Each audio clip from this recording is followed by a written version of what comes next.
ကျွန်တော်တို့ဒီနေ့ကတော့ဒီဘင်းချောင်းသွားရင်ပေါ့နော်အရင်နေ့တော့ကျွန်တော်တို့ဒီ recipe ရင်းနေရာမှာလိုအပ်တဲ့ notation တွေအကြောင်းကိုကျွန်တော်တို့တားပြီးပေါ့နော်အဲ့တော့ဒီနေ့တော့ဘင်းချောင်းသွားရင်ပေါ့နော်ဘင်းဆိုတာဘာလဲဆိုတော့ဗျာဘင်းဆိုတာ Java object ပဲပေါ့နော်ဘယ်လို Java object လဲဆိုတော့ဒီ Spring ကနေ manage လုပ်ပေးတဲ့အကောင်တွေကိုကျွန်တော်တို့ကဘင်းလို့ပြောတာပေါ့နော်အဓိကတော့ပို့ကြိုတွေပေါ့ဗျာဒီ plain Java object တွေကိုကျွန်တော်တို့ကဘင်းလို့ပြောလို့ရတယ်ပေါ့နော်နောက်တစ်ခုကကျတော့ဒီ application content ပေါ့နော် application content လို့လည်းပြောလို့ရတယ်ကျွန်တော်ကဒီ IOC container Spring IOC လို့လည်းပြောလို့ရတယ်ပေါ့နော်Spring IOC ကကျတော့ကျွန်တော်တို့ဘင်းတွေကို hold လုပ်ထားတယ်ဘင်းတွေကို manage လုပ်ပေးတဲ့သူပေါ့နော်ပြောချင်တာဗျာ bean ရဲ့ creation တွေ bean injection တွေ bean deletion တွေကိုသူကဒီ manage လုပ်ပေးတာပေါ့နော်Spring IOC container ကိုလည်းခေါ်လို့ရတယ်ဒီ application content ကိုလည်းခေါ်လို့ရတယ်ပေါ့နော်ဒီ application content ကကြတော့ဒီ Spring IOC container ရဲ့ဒီ implementation ဆိုပြီးတော့ကျွန်တော်ပြောလို့ရတယ်ပေါ့နော်အဲ့တော့ကျွန်တော်တို့ဒီ bean ဘယ်လိုစောင့်မလဲဆိုတာ bean အခုကျွန်တော်တို့ bean ဘယ်လိုစောင့်မလဲဆိုတာတစ်ချက်ကြည့်မယ်ပေါ့နော်ဒါဒီကတော့ကျွန်တော်တို့မနေ့ကဗီဒီယိုတုန်းကရေးခဲ့တဲ့ဟာပေါ့နော်ကျွန်တော်ဒါတွေတော့ပိတ်လိုက်မယ်ပေါ့နော်ကျွန်တော်ဘင်းဘလို့စောက်ဘင်းတစ်ခုစောက်မယ်ဆိုလို့ရှိရင်ဗျာကျွန်တော်တို့မှာကျွန်တော်ကဒီမှာဆိုရင်ဘင်းစောက်ဖို့အတွက်ကျွန်တော်တို့ကဒီ component annotation တွေ service notation တွေ repository notation တွေကိုကျွန်တော်တို့သုံးပြီးတော့ဘင်းစောက်လို့ရတယ်ပေါ့နော်ဥပမာကျွန်တော်ကဒီမှာဘင်းတစ်ခုစောက်လိုက်မယ်ပေါ့နော်service folder ထဲမှ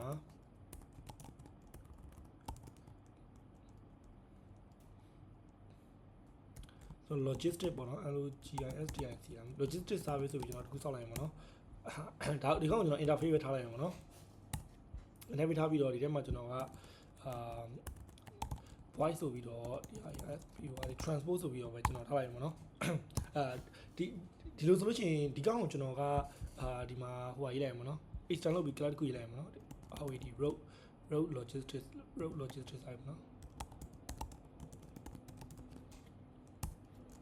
ပြီးတော့ implement အဲ့ဒီ logistics service ကိုကျွန်တော် implement လုပ်ရမှာပေါ့နော် implement လုပ်ရမှာပေါ့နော် okay ဒီကောင်ဆိုလို့ရှိရင်ကျွန်တော်တို့ကဒီဟာပိုဂျိုပဲပေါ့နော် plain Java object ပဲဒီကောင်ကိုကျွန်တော်တို့ကဘင်းအနေနဲ့ပြောင်းလိုက်ချင်တယ်ဆိုလို့ရှိရင်ဘင်းဆိုတာကဒီဘယ်လိုပြောမလဲ Spring က manage လုပ်ပေးတဲ့ဘင်းဖြစ်ပြောင်းမယ်ဆိုလို့ရှိရင်ကျွန်တော်တို့ကဒီကောင်ပေါ်မှာcomponent ဆိုပြီးကျင်လိုက်ရတယ်ပေါ့နော်component လို့ကျင်လိုက်တယ်ဆိုလို့ရှိရင်ဒီဘင်းက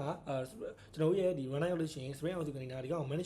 manage လုပ်ပေးပြီးတော့လိုအပ်တဲ့နေရာတွေမှာ inject လုပ်ပေးသွားမယ်ပေါ့နော်ဥပမာကျွန်တော်ကဒီကောင်ကို run လိုက်ရင်ပေါ့နော်ဒီကောင် run ဖို့အတွက်ကျွန်တော် Spring Accurator လေးတော့တစ်ခုထည့်ထားရပါတော့ကျွန်တော်ရဲ့ဒီapplication of property မှာကျွန်တော်ဒီ Spring Accurator လေးကျွန်တော်ထည့်ထားရပါတော့အဲ့ကောင်ထည့်ထားရဆိုလို့ရှိရင်ကျွန်တော်တို့ bin တွေရှိမရှိသွားကြည့်လို့ရရပါတော့ဥပမာကျွန်တော်ဒီမှာပေါ့နော် Spring Accurator bachelor bin ကိုသွားလိုက်လို့ရှိရင်ကျွန်တော် refresh ချက်လုပ်ရမှာနော် refresh ချက်လုပ်ပြီးတော့ကျွန်တော်တို့ရဲ့ bin ကိုရှာလို့ရရပါတော့ဥပမာကျွန်တော်တို့စန create လုပ်တဲ့ bin ကဒီပါလေ road logistics service ပေါ့နော် road logistics service ဆိုလို့ရှိရင်ကျွန်တော်ကဒီမှာဆိုလို့ရှိရင် ROAD road LOG ဒီမှာပေါ့နော်ကျွန်တော်တို့ဒီမှာဒီကောင် pretty font ပြောင်းရမှာနော်အဲ့ဆိုရှင်ကျွန်တော်တို့ဘင်းကဒီထဲမှာဟိုဘာဖြစ်သွားပြီပေါ့နော် Spring IOC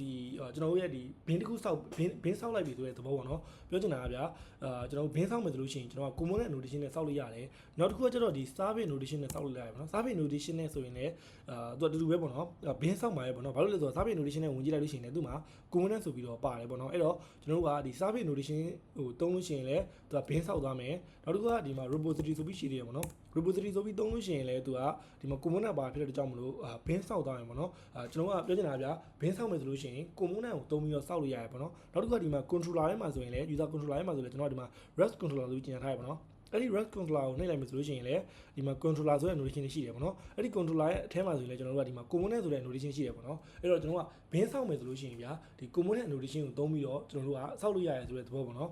ကျွန်တော်ဒီမှာ logistic မှာကျွန်တော်တို့ဒီကောင်တော့ service class ဆိုတော့ကျွန်တော်ကဒီကောင် service ဆိုတဲ့ notation ပဲတက်ထားရပါပေါ့နော်โอเคအဲ့တော့ကျွန်တော်နောက်တစ်ခုဗျာ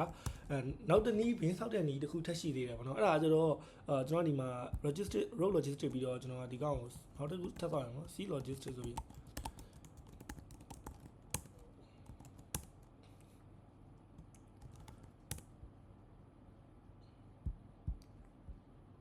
းโอเคဒီကောင်ကိုလည်းကျွန်တော်တို့ကဘင်းဖြစ်စောက်မှာပေါ့နော်အဲ့တော့ကျွန်တော်ကဒီပုံမှာ service အနေနဲ့ကြီးညာလိုက်ရင်လည်းရတယ်အဲ့လိုမဟုတ်ဘဲနဲ့ကျွန်တော်ကဒီမှာဒီက service ကိုလည်းကျွန်တော်ဖြုတ်လိုက်မယ်ပေါ့နော်ဒီနောက်တစ်ခုစောက်နေရကျတော့ကျွန်တော်တို့ဒီ configuration class တစ်ခုစောက်ပြီးတော့စောက်တဲ့နည်းပေါ့နော်ကျွန်တော်ကဒီမှာ road logistic service ကို implement လုပ်ထားတဲ့ကောင်နှစ်ကောင်ရှိတယ်ပေါ့နော်အဲ့ဆိုဗျာကျွန်တော်တို့ကဒီပုံမှာလည်း service ဆိုပြီးတော့ notation ကျွန်တော်ကမတက်ထားတော့ဘူးပေါ့နော်ဒီပုံမှာလည်း service ဆိုပြီးတော့ notation မတက်ထားတဲ့အတွက်ကြောင့်မလို့ဒီကောင်ကြီးကတော့လက်ရှိတော့ဘင်းဖြစ်ရှိမှာမဟုတ်တော့ဘူးပေါ့နော်ကျွန်တော်တို့ဒီမှာ app ကို run ကြည့်လိုက်မယ်ဆိုလို့ရှိရင်လည်းဒီ road logistic service နဲ့ဒီ C logistic service ကိုကျွန်တော်ကဒီဘင်းထဲမှာသွားရှာလို့ရှိရင်လည်းရှိမှာမဟုတ်တော့ဘူးပေါ့နော် ROAD ဆိုတော့မရှိတော့ဘူးပေါ့နော်C ဆိုရင်လည်းကျွန်တော်ကမရှိတော့ဘူးပေါ့နော်ကျွန်တော်ကအဲ့ဒီကောင်လေးကိုဘင်းဖြစ်နောက်ဒီစောက်တဲ့နည်းကျတော့ဒီ configuration ဆိုတဲ့ file တစ်ခုစောက်ပြီးစောက်လို့ရတယ်ပေါ့နော်ကျွန်တော်ကဒီထဲမှာ config ဆိုတဲ့ folder လေးတစ်ခုစောက်လိုက်ရမှာပေါ့နော် config ဆိုတဲ့ folder ထဲမှာဒီ node.js tng logistics config ဆိုပြီးကျွန်တော်တစ်ခုစောက်လိုက်ရမှာနော်အဲ့ဒီထဲမှာကျွန်တော်ကဒီမှာ add ဆိုပြီးတော့ configuration တက်မယ်ပေါ့နော် configuration တစ်ခုတက်မယ်တက်ပြီးတော့ကျွန်တော်ကဘယ်ဘင်းစောက်မှာလဲဆိုပြီးတော့ကျွန်တော်တို့ကဒီ app ဘင်းဆိုတဲ့ notification တွေနောက်တစ်ခုဆက်စောက်လို့ရတယ်ပေါ့နော်ကျွန်တော်ကဒီမှာကျတော့ဒီဗာလဲlogistics survey ရဲ့ဘင်းကိုစောက်ချင်တာပေါ့နော်အဲ့တော့ကျွန်တော်ကဒီမှာroad logistics ပေါ့နော် ROAD road logistics ရဲ့ survey ကိုစောက်မယ်ဆိုလို့ရှိရင်လေကျွန်တော်က then new road logistics ပေါ့နော် okay ကျွန်တော်နောက်တစ်ခု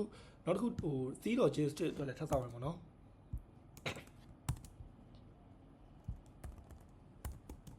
C logistics ထပ်စောက်ပြီးတော့ကျွန်တော်က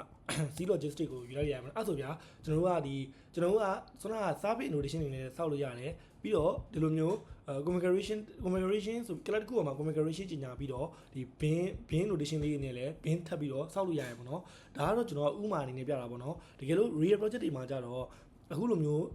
ကျွန်တော်ကဒီဘယ်လို interface တစ်ခုကိုဒီလိုမျိုး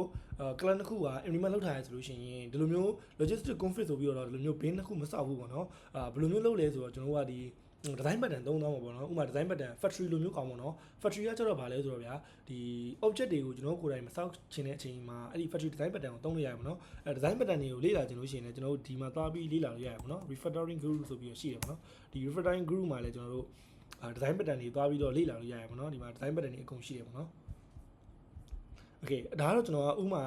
မာအနေနဲ့ပြလို့ဥမာအနေနဲ့ပြောပြတာပေါ့နော်ကျွန်တော်ဘင်းစောက်တဲ့နည်းကကျွန်တော် service ဆိုတော့ component notation နဲ့စောက်လို့ရတယ်ပြီးတော့ကျွန်တော်ကဒီမှာ configuration notation နဲ့bin နဲ့စောက်ပြီးတော့လည်းကျွန်တော်စောက်လို့ရတယ်ပေါ့နော်အဲ့ဒါဆိုကျွန်တော်ကဒီမှာထပ်ပြီး run ကြည့်လိုက်မယ်ဆိုလို့ရှိရင်လည်း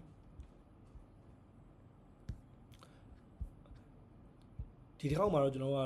road နဲ့ c နဲ့ဆိုပြီးတော့ကျွန်တော်မှရှိသွားမှာပေါ့နော်ဘာလို့လဲဆိုတော့ကျွန်တော်ကဥပမာဘင်းစောက်ပြီးသွားပြီဆိုတော့ကြောက်လေဒီမှာ ROAD road ဆိုလို့ရှိရင်လည်းဒီမှာ road logistics ဆိုပြီးရှိတယ်ပေါ့နော်နောက်တစ်ခု C ဆိုလို့ရှိရင်လည်း C logistics ဆိုပြီးတော့ရှိရပေါ့နော်ဒီ bin ရဲ့ default scope ကကျတော့ skeleton ပေါ့နော်အဲ့ဒီ bin ရဲ့ scope အကြောင်းတော့ကျွန်တော်နောက်ဗီဒီယိုကြတက်လုပ်ဝင်မှာပေါ့တက်လုပ်ဝင်မှာပေါ့နော်ဒီ bin မှာ scope က၄မျိုးရှိတယ်ကskeleton ရဲ့ prototype ရဲ့ require ရဲ့ session ရဲ့ပေါ့နော်ဒီ bin ရဲ့ default scope ကတော့ skeleton လို့လောလောဆယ်သိတာရပြီပေါ့နော်အဲ့ဆိုရင်တော့bin စောက်တဲ့နေရာမှာကျွန်တော်တို့က service notation ကိုသုံးပြီးစောက်လို့ရတယ်service တွေဒီဟို repository တွေREST controller တွေအဲ့လိုမျိုးအဓိကတော့ဗျာ component annotation ကိုသုံးပြီးတော့ကျွန်တော်တို့က bin စောက်လို့ရတယ်ပေါ့နော်ဘာလို့လဲဆိုတော့ဒီမှာခုနကပြောသလိုပဲပေါ့နော်ကျွန်တော်ကဒီမှာဒီထဲမှာသွားကြည့်လို့ရှိရင်လည်း service ဆိုပြီးသွားကြည့်လို့ရှိရင်လည်းအဲ့ဒီ service ထဲမှာက component ဆိုတဲ့ annotation ရှိရပေါ့နော်အဲ့တော့component ကိုသုံးပြီးတော့ကျွန်တော်က bin စောက်လို့ရတယ်နောက်တစ်နည်းကအခုလိုမျိုး configuration ကြီးညာပြီးတော့bin class လေးထည့်ပြီးတော့လည်း bin notation လေးသုံးပြီးတော့ကျွန်တော်က bin စောက်လို့ရတယ်ဆို bin စောက်လို့ရတယ်ပေါ့နော်အဲ့ဒါဆိုလို့ရှိရင်တော့ကျွန်တော်တို့ဒီ component တွေ service တွေ repository notation တွေအကြောင်းတော့သိသွားပြီလို့ကျွန်တော်ထင်တယ်ပေါ့နော်အကုန်လုံးကတော့ကျွန်တော်တို့ bin စောက်ဖို့အတွက်သုံးတာပေါ့နော်ဒီ service ကတော့ဒီ business logic တွေတော့ကျွန်တော်တို့သုံးတယ် repository ကကျတော့ကျွန်တော်တို့ဒီ database နဲ့ချိတ်ဆက်ဖို့အတွက်repository notation ကိုသုံးတယ်ပေါ့နော်အကုန်လုံးကတော့ bin စောက်ဖို့အတွက်သုံးတာပဲပေါ့နော်နောက်တစ်ခုကတော့ဒီ auto wire ပေါ့နော် auto wire ကကျတော့ဒီ dependency injection အကြောင်းပေါ့နော် dependency injection ကိုတော့ကျွန်တော်နောက်ဗီဒီယိုအကြောင်းမှာနောက်ဗီဒီယိုအကြောင်းမှာလုပ်မှာပေါ့နော်ဒီကျွန်တော် feed injection တွေ style injection တွေဒီ constructor injection တွေပေါ့နော်နောက်ပြီးတော့အဲ့ဒီ dependency injection ပြီးရင်ကျွန်တော် bin အကြောင်းကိုပြန်သွားမယ်ပေါ့နော် bin မှာနောက်တစ်ဘာကြီးကြံသေးလဲဆိုတော့စောနကပြောခဲ့တဲ့ဒီ bin ရဲ့ scope တွေကြံသေးရပေါ့နော်ဒီ singleton တို့ require တို့ session တို့ prototype တို့ပေါ့နော်bin ရဲ့ scope တွေပြီးလို့ရှိရင် bin ကို customize လုပ်တဲ့ပုံလည်းရှိတယ်ပေါ့နော် bin ကို customize လုပ်တယ်ဆိုတော့ဘာကိုပြောရလဲဆိုတော့bin မှာဗျာ bin တစ်ခုစောင့်မယ်ဆိုလို့ရှိရင် bin မှာ bin မှာ creation အချိန်ရှိတယ်ပေါ့နော် bin creation bin deletion bin injection ဆိုတဲ့အချိန်ရှိတယ်ပေါ့နော်အဲ့လိုပဲ bin creation မလုပ်ခင်မှာကျွန်တော်တို့အတွက်ဒီ output လေးထုတ်ပေးပါပေါ့နော်အဲ့လိုပဲ bin delete မလုပ်ခင်မှာကျွန်တော်တို့ဒီ output လေးထုတ်ပေးပါဆိုပြီးတော့အဲ့လို